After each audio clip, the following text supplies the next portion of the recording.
Iori Kitahara arrives in the coastal city of Izu with a single suitcase and the expectation of a quiet first year of university. His uncle's house, Grandblue, is a neat dive shop on the ground floor with 2 tiny rooms above. Iori believes he has found the perfect sanctuary, part-time lodging, part-time employment, and the Pacific shining right outside his window. Then the sliding door rattles and 2 gigantic, completely naked upperclassmen barge in, engrossed in an argument about whether rock, paper, scissors should be played best of 5 or sudden death. These titans introduce themselves, Ryujiro Kotobuki and Shinji Tokita, third-year pillars of the university's diving club, and, still unclothed, swear they will make Iori's university life legendary. Iori's response is a scream that echoes to the pier. He flees. They pursue him. Neighbors assume it's some avant-garde initiation ritual and pay no attention to the commotion. Dragged back inside, Iori tries to refuse the club invitation, explaining he doesn't know how to swim. Kotobuki counters with philosophical fervor. If you only try things you already master, you'll never learn anything new. Tokita nods wisely, still dressed only in confidence. Iori escapes again, only to collide with his cousin Nanaka Kotegawa, who also lives at the shop and personifies responsibility. She asks if he will join the club. He swears he won't. Naked. Drinking games are exactly the male chaos he hoped to leave behind after several years at an all-boys school. That night, the diving club hosts its welcome party, and Kotobuki insists Iori attend as a guest. The definition of guest includes a mandatory glass of high-proof shochu and another naked round of rock, paper, scissors. Iori's resistance evaporates after 3 drinks. He awakens the next morning on the shop floor, wearing only a snorkel and existential angst. Worse, his cousin Chisa, Nanaka's younger sister, catches him stumbling around, hungover. Chisa, whom he remembers as a timid child, now sports a wetsuit with a regulator in hand, blinks at his pitiful state, and declares him an idiot. Determined to salvage his reputation, Iori attends his first class fully clothed, only to discover he forgot his belt and his shirt still smells of liquor.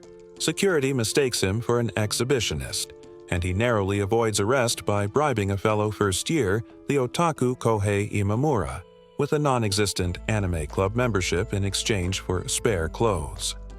5 minutes later, both boys find themselves signed up for the diving club. Back at Grandblue, Iori learns that Chisa loves diving but detests the club's extracurriculars. She will participate underwater, she says, but will leave the parties to the maniacs. Famous last words. At the next welcome party, both Iori and Kohei drink themselves into oblivion. Chisa storms in, sees her cousin recreating sumo with empty barrels, and leaves, convinced he is a lost cause. The days become a loop of classes, hangovers, and misunderstandings. Iori considers quitting until Nanaka drags him to the local aquarium. Standing before a 40-meter glass tunnel, he watches reef fish swirl above his head and finally understands why someone would hold their breath just to share that silence. Nanaka reveals the trip was Chisa's idea. She wants Iori to enjoy the ocean as she does.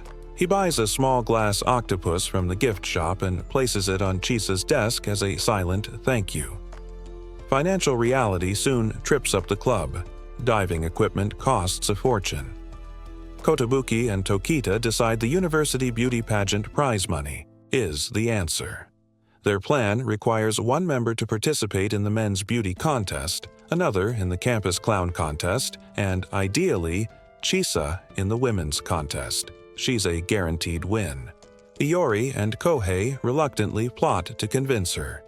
During their clumsy strategy, they meet Aina Yoshiwara, a third year and a party animal in disguise. By day, she is modest. By night, she matches Kotobuki drink for drink. She suggests honesty might work better than tequila.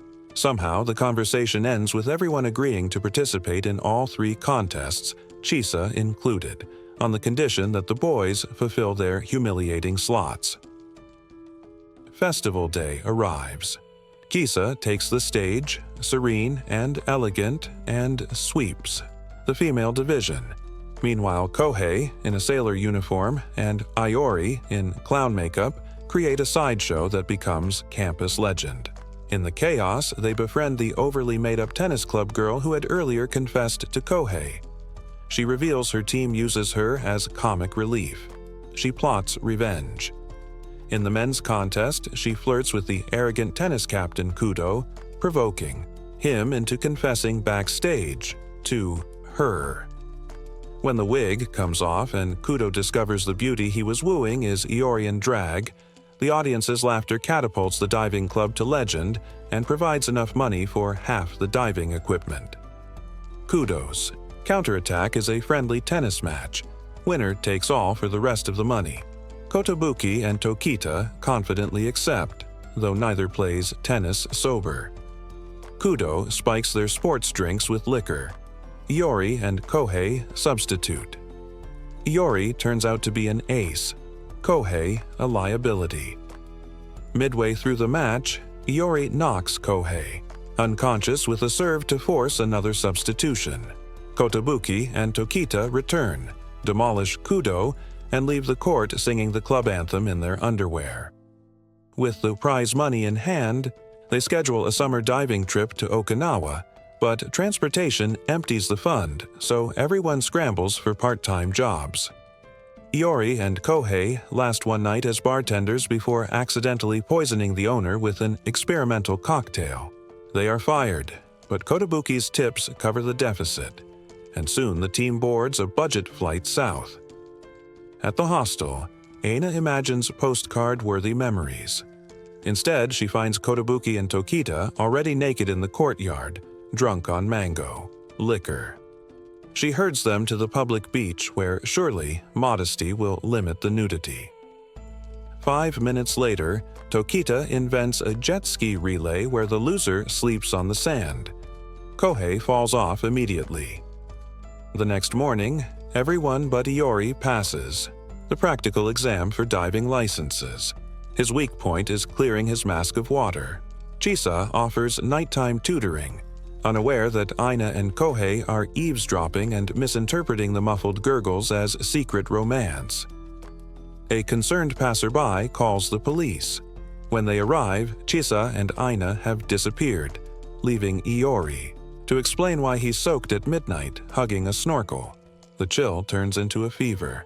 Aina nurses him, joking that if physical intimacy would boost his confidence, she could oblige. Iori refuses. She laughs. "Just kidding, unless you want me not to be." The ambiguity hangs in the humid air. On the last day in Okinawa, the licensed members dive a pristine reef while Iori remains seasick on deck. Chisa comes up to check on him. He admits envy, but not regret. Even from the boat, he has made valuable memories. Chisa says they will return on one condition: he has to ask her out. He freezes, remembering they are cousins, but Chisa's smile suggests the line between family and friendship in this club is as blurry as everything else. They return home with sunburns, souvenir t-shirts, and a camera card full of photos. Some breathtaking, others unpresentable. Iori, who once avoided male chaos, is now at its center, beer can in hand, laughing so hard he forgets why he resisted. He hasn't mastered mask clearing, still can't hold his liquor, and his dignity is an endangered species. But he understands that university life, however insane, finally feels alive.